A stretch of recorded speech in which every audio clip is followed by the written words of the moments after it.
Jackie Bush was loading things into her car yesterday when a group of teenagers came up to her, one of them being a boy, saying that he had locked himself out of his house and asked to borrow her phone. Northbound traffic, that's where I'm at. I'm headed going toward Burnett.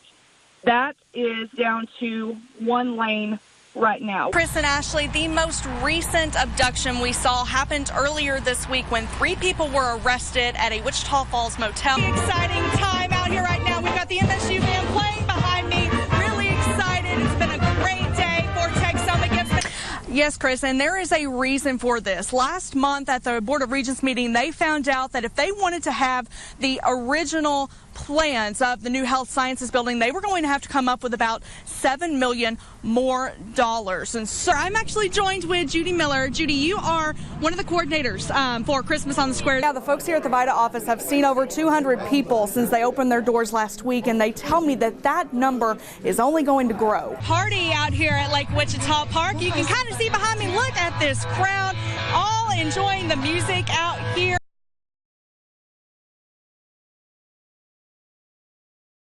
Sheriff Travis Babcock says the big city battle against drugs has hit his county.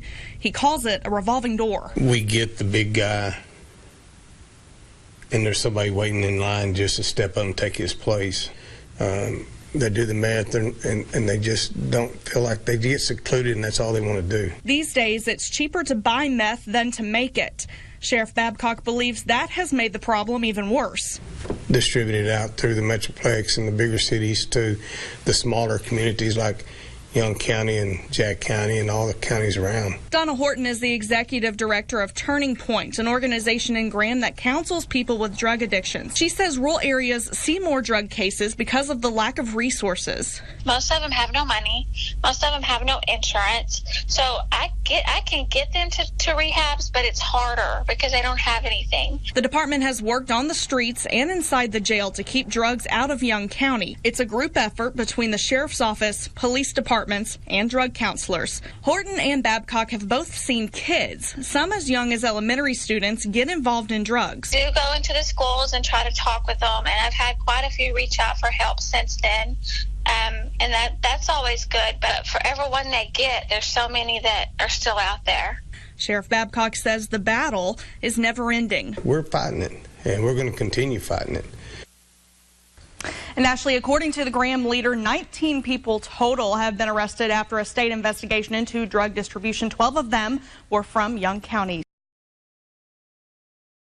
Josh Stewart has always known he wanted to make a career doing what he loved most. I was playing in the New Orleans Superdome with the Kenilworth Knights, and I looked up at the top. I was like 5 years old. It's my first season. I looked up at the top of the stadium and just realized this is what I want to do. I want to play football for the rest of my life. Life has not been easy on Stewart, losing both of his parents by the time he was 6 years old, and then losing everything he had in Hurricane Katrina when he was 12, forcing him and his family to move to Texas.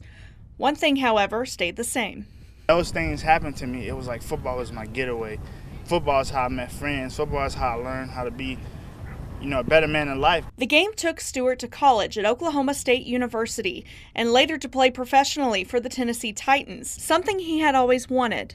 But a torn Achilles cut his career short after 2 years. Now, he's taking the skills he learned and his passion for the game and spreading it at football camps all across North Texas, teaching drills, teamwork, and life lessons. It's not about me no more. It's about the people that I can impact. Stewart isn't just coaching for a day. It's his goal to be a part of the Pirate community, spending as much time with these kids as he can. Jesse House is the new head coach at Petrolia. He's helping us with our kids and our young ones, and this is a great deal for the community and for us. Stewart says if there's one life lesson that he could teach these kids, it would be this.